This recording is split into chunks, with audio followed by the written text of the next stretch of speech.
kepadanya. Amin. Allahumma amin.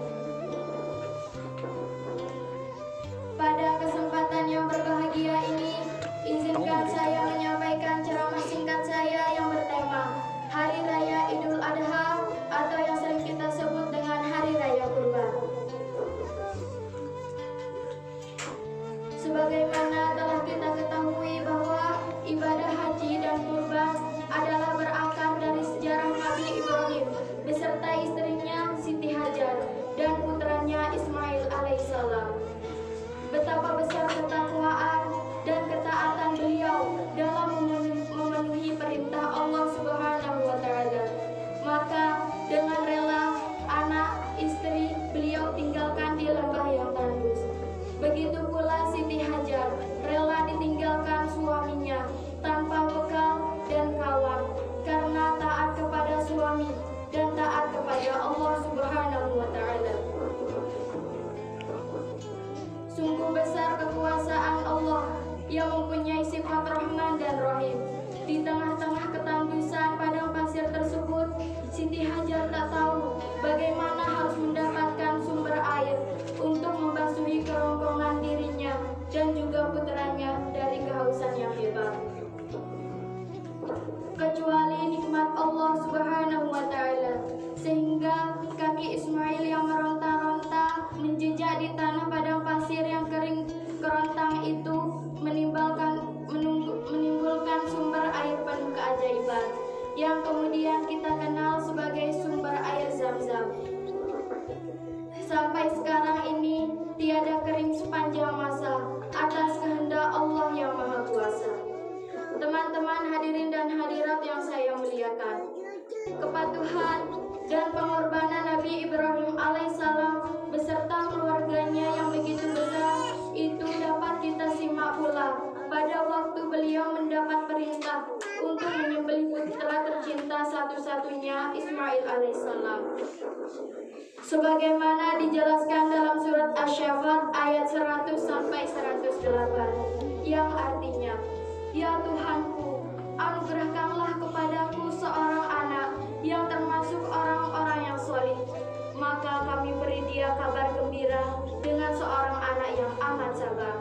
Maka tatkala anak itu sampai pada umur sanggup berusaha bersama-sama Ibrahim, Ibrahim berkata, Hai anakku, sesungguhnya aku melihat dalam mimpi bahwa aku menyembelihmu.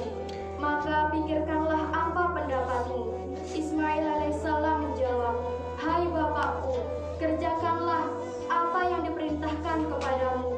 Insya Allah kamu akan mendapatiku termasuk orang-orang yang sabar. Tatkala keduanya telah berserah diri dan Ibrahim membaringkan anaknya atas pelipisnya, nyatalah kesabaran keduanya. Dan Allah Subhanahu wa Ta'ala memanggil Ibrahim. Sesungguhnya demikianlah kami memberi balasan kepada orang-orang yang berbuat baik.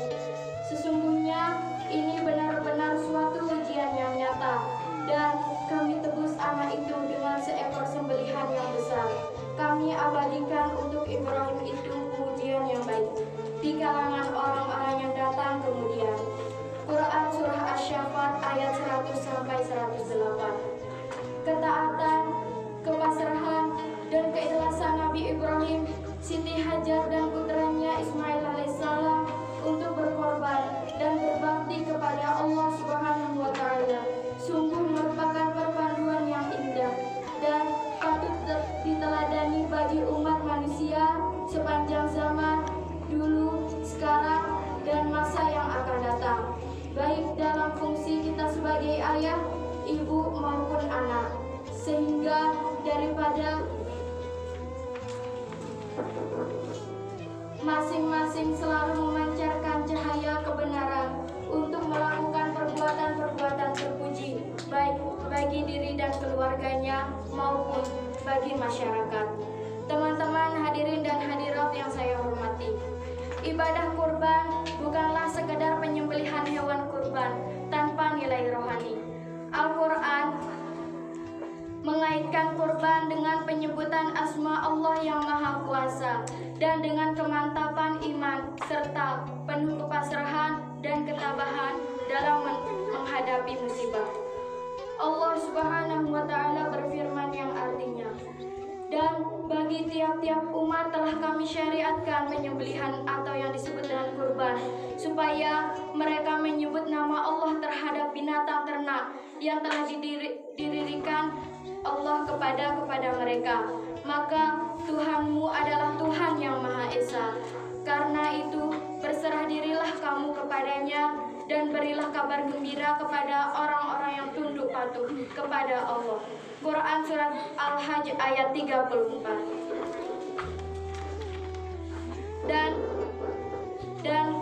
Dengan jelas pula Allah berfirman bahwa bukanlah daging atau darah kurban itu yang sampai kepada Allah, melainkan ketakwaannya itu kesediaan, ketaatan, dan kesetiaan, serta keikhlasan memenuhi perintah Allah. Itulah yang akan sampai ke hadiratnya. Allah Subhanahu wa Ta'ala berfirman yang artinya, daging-daging unta dan darahnya itu sekali-kali tidak dapat mencapai keridhaan Allah, tetapi ketakwaan daripada kamulah yang dapat mencapainya. Quran Surat Al-Hajj ayat 37. Teman-teman hadirin dan hadirat yang saya hormati, dari ayat-ayat tersebut kiranya dapatlah kita paham bahwa ibadah kurban itu merupakan wasilah, cara atau jalan untuk mencapai ketakwaan kepada Allah Subhanahu wa Ta'ala. Sedangkan penyembelihan kurban itu seolah-olah merupakan tindakan simbolis bagaimana kita harus menundukkan dan menguasai serta mengendalikan kecenderungan hewani yang bersemayam di dalam diri setiap manusia, yang dikenal dengan nafsu bahimiyah, nafsu asabiyah, nafsu lawamiyah, dan lain-lain. Nafsu-nafsu tersebut selalu menggejala dalam bentuk